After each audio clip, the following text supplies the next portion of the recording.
شروع اللہ کا نام لے کر جو بڑا مہربان نہایت رحم والا ہے۔ الف لام را، یہ ایک پر نور کتاب ہے، اس کو ہم نے تم پر اس لیے نازل کیا ہے کہ تم لوگوں کو اندھیروں سے نکال کر روشنی کی طرف لے جاؤ، یعنی ان کے پروردگار کے حکم سے عزت والے خوبیوں والے مالک کے راستے کی طرف، یعنی اس اللہ کے راستے کی طرف کہ جو کچھ آسمانوں اور زمین میں ہے سب اسی کا ہے۔ اور ان کافروں کے لیے عذاب شدید کی وجہ سے تباہی اور بربادی مقدر ہے، جو آخرت کے مقابلے میں دنیاوی زندگی کو پسند کرتے اور لوگوں کو اللہ کے راستے سے روکتے اور اس میں کجی چاہتے ہیں۔ یہ لوگ بڑے دور کی گمراہی میں ہیں، اور ہم نے کوئی پیغمبر نہیں بھیجا مگر وہ اپنی قوم کی زبان بولتا تھا تاکہ انہیں احکام الہی کھول کھول کر بتا دے۔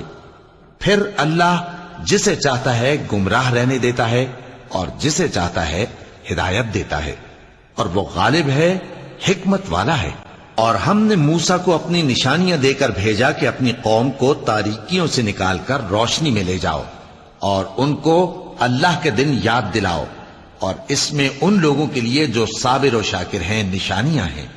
اور جب موسیٰ نے اپنی قوم سے کہا کہ اللہ نے جو تم پر مہربانیاں کی ہیں ان کو یاد کرو، جبکہ اس نے تم کو فرعون کی قوم سے رہائی بخشی، وہ لوگ تمہیں برے برے عذاب دیتے تھے اور تمہارے بیٹوں کو مار ڈالتے تھے اور تمہاری لڑکیوں کو زندہ رہنے دیتے تھے، اور اس میں تمہارے پروردگار کی طرف سے بڑی آزمائش تھی۔ اور جب تمہارے پروردگار نے تم کو آگاہ کیا کہ اگر شکر کرو گے تو میں تمہیں زیادہ دوں گا، اور اگر ناشکری کرو گے تو یاد رکھو کہ میرا عذاب بھی سخت ہے۔ اور موسیٰ نے صاف صاف کہہ دیا کہ اگر تم اور جتنے اور لوگ زمین میں ہیں سب کے سب ناشکری کرو تو بھی اللہ بے نیاز ہے، قابل تعریف ہے۔ بھلا تم کو ان لوگوں کے حالات کی خبر نہیں پہنچی جو تم سے پہلے تھے، یعنی نوح اور عاد اور سمود کی قوم اور جو ان کے بعد تھے، جن کا علم اللہ کے سوا کسی کو نہیں۔ جب ان کے پاس ان کے پیغمبر نشانیاں لے کر آئے تو انہوں نے اپنے ہاتھ ان کے منہوں پر رکھ دیے کہ خاموش رہو، اور کہنے لگے کہ ہم تو تمہاری رسالت کو تسلیم نہیں کرتے، اور جس چیز کی طرف تم ہمیں بلاتے ہو ہم کو اس میں بھاری شک ہے۔ ان کے پیغمبروں نے کہا، کیا تم کو اللہ کے بارے میں شک ہے جو آسمانوں اور زمین کا پیدا کرنے والا ہے؟ وہ تمہیں اس لیے بلاتا ہے کہ تمہارے گناہ بخشے اور ایک مدت مقرر تک تم کو مہلت دے۔ وہ بولے کہ تم تو ہمارے ہی جیسے آدمی ہو، تمہارا یہ منشا ہے کہ جن چیزوں کو ہمارے بڑے پوجتے رہے ہیں ان کے پوجنے سے تم ہمیں روک دو، تو اچھا کوئی کھلی دلیل لاؤ، یعنی معجزہ دکھاؤ۔ پیغمبروں نے ان سے کہا کہ ہاں ہم تمہارے ہی جیسے آدمی ہیں، لیکن اللہ اپنے بندوں میں سے جس پر چاہتا ہے نبوت کا احسان کرتا ہے، اور ہمارے اختیار کی بات نہیں کہ ہم اللہ کے حکم کے بغیر تم کو تمہاری فرمائش کے مطابق معجزہ دکھائیں۔ اور اللہ ہی پر مومنوں کو تو بھروسہ رکھنا چاہیے، اور ہم کیوں اللہ پر بھروسہ نہ رکھیں حالانکہ اس نے ہم کو ہمارے دین کے سیدھے رستے بتائے ہیں، اور جو تکلیفیں تم ہم کو دیتے ہو اس پر ہم صبر کریں گے، اور اہل توکل کو تو اللہ ہی پر بھروسہ رکھنا چاہیے۔ اور جو کافر تھے انہوں نے اپنے پیغمبروں سے کہا کہ یا تو ہم تم کو اپنے ملک سے باہر نکال دیں گے یا تم ہمارے مذہب میں واپس آ جاؤ۔ پس ان کے پروردگار نے ان کی طرف وحی بھیجی کہ ہم ظالموں کو ہلاک کر دیں گے اور ان کے بعد تم کو اس زمین میں آباد کر دیں گے۔ یہ اس شخص کے لیے ہے جو قیامت کے روز میرے سامنے کھڑے ہونے سے ڈرے اور میرے عذاب سے خوف کرے۔ اور پیغمبروں نے اللہ سے فتح چاہی اور ہر سرکش ضدی نامراد رہ گیا۔ اس کے پیچھے دوزخ ہے اور اسے پیپ والا پانی پلایا جائے گا، وہ اس کو گھونٹ گھونٹ کر کے پیے گا اور گلے سے نہیں اتار سکے گا، اور ہر طرف سے اسے موت آ رہی ہوگی مگر وہ مرنے میں نہیں آئے گا، اور اس کے بعد سخت عذاب ہوگا۔ جن لوگوں نے اپنے پروردگار سے کفر کیا ان کے اعمال کی مثال راکھ کی سی ہے کہ آندھی کے دن اس پر زور کی ہوا چلے جو اسے اڑا لے جائے۔ اسی طرح جو کام وہ کرتے رہے ان پر ان کو کچھ قابو نہ ہوگا۔ یہی تو پرلے سرے کی گمراہی ہے۔ کیا تم نے نہیں دیکھا کہ اللہ نے آسمانوں اور زمین کو تدبیر سے پیدا کیا ہے؟ اگر وہ چاہے تو تم کو نابود کر دے اور تمہاری جگہ نئی مخلوق پیدا کر دے، اور یہ اللہ کو کچھ بھی مشکل نہیں۔ اور قیامت کے دن سب لوگ اللہ کے سامنے کھڑے ہوں گے تو غریب پیروکار بڑے بن بیٹھنے والوں سے کہیں گے کہ ہم تو تمہارے پیرو تھے، کیا تم اللہ کا کچھ عذاب ہم پر سے دفع کر سکتے ہو؟ وہ کہیں گے کہ اگر اللہ ہم کو ہدایت کرتا تو ہم تم کو ہدایت کرتے۔ اب ہم گھبراہٹ ظاہر کریں یا صبر کریں ہمارے حق میں برابر ہے، کوئی جگہ رہائی کی ہمارے لیے نہیں ہے۔ اور جب حساب کتاب کا کام فیصل ہو چکے گا تو شیطان کہے گا جو وعدہ اللہ نے تم سے کیا تھا وہ تو سچا تھا، اور جو وعدہ میں نے تم سے کیا تھا وہ جھوٹا تھا، اور میرا تم پر کسی طرح کا زور نہیں تھا۔ ہاں، میں نے تم کو گمراہی اور باطل کی طرف بلایا تو تم نے جلدی سے اور بے دلیل میرا کہنا مان لیا۔ تو آج مجھے ملامت نہ کرو، اپنے آپ ہی کو ملامت کرو۔ نہ میں تمہاری فریاد رسی کر سکتا ہوں اور نہ تم میری فریاد رسی کر سکتے ہو۔ میں اس بات سے انکار کرتا ہوں کہ تم پہلے مجھے شریک بناتے تھے۔ بے شک جو ظالم ہیں ان کے لیے درد دینے والا عذاب ہے۔ اور جو ایمان لائے اور عمل نیک کرتے رہے وہ بہشتوں میں داخل کیے جائیں گے جن کے نیچے نہریں بہ رہی ہیں۔ اپنے پروردگار کے حکم سے وہ ہمیشہ ان میں رہیں گے، وہاں وہ ہر ملاقات پر ایک دوسرے کو سلام کہیں گے۔ کیا تم نے نہیں دیکھا کہ اللہ نے کلمہ طیبہ کی کیسی مثال بیان فرمائی ہے؟ وہ ایسی ہے جیسے پاکیزہ درخت جس کی جڑ مضبوط ہو اور شاخیں آسمان میں پھیلی ہوں، وہ اپنے پروردگار کے حکم سے ہر موقع پر پھل لاتا ہو۔ اور اللہ لوگوں کے لیے مثالیں بیان فرماتا ہے تاکہ وہ نصیحت حاصل کریں۔ اور ناپاک بات یعنی غلط عقیدے کی مثال ناپاک درخت کی سی ہے کہ وہ زمین کے اوپر ہی سے اکھیڑ کر پھینک دیا جائے، اس کو ذرا بھی قرار و ثبات نہیں۔ اللہ مومنوں کے دلوں کو صحیح اور پکی بات سے دنیا کی زندگی میں بھی مضبوط رکھتا ہے اور آخرت میں بھی رکھے گا۔ اور اللہ بے انصافوں کو گمراہ کر دیتا ہے، اور اللہ جو چاہتا ہے کرتا ہے۔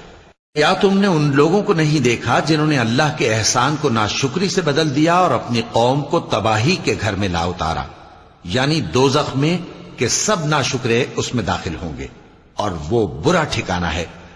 اور ان لوگوں نے اللہ کے شریک مقرر کیے کہ لوگوں کو اس کے رستے سے گمراہ کریں۔ کہہ دو کہ چند روز فائدے اٹھا لو، آخر کار تم کو دوزخ کی طرف لوٹ کر جانا ہے۔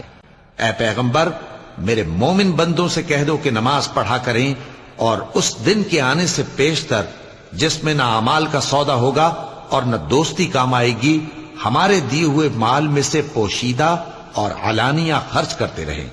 اللہ ہی تو ہے جس نے آسمانوں اور زمین کو پیدا کیا اور آسمان سے مے برسایا، پھر اس سے تمہارے کھانے کے لیے پھل پیدا کیے اور کشتیوں اور جہازوں کو تمہارے زیر فرمان کیا تاکہ وہ سمندر میں اس کے حکم سے چلیں، اور نہروں کو بھی تمہارے زیر فرمان کیا، اور سورج اور چاند کو تمہارے لیے کام میں لگا دیا کہ دونوں دن رات ایک ڈگر پر چل رہے ہیں، اور رات اور دن کو بھی تمہاری خاطر کام میں لگا دیا، اور جو کچھ تم نے مانگا سب میں سے تم کو عنایت کیا۔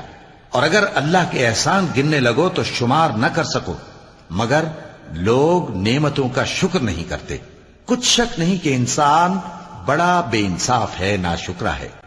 اور جب ابراہیم نے دعا کی کہ اے میرے پروردگار، اس شہر کو لوگوں کے لیے امن کی جگہ بنا دے، اور مجھے اور میری اولاد کو اس بات سے کہ بتوں کی پرستش کرنے لگیں بچائے رکھیو۔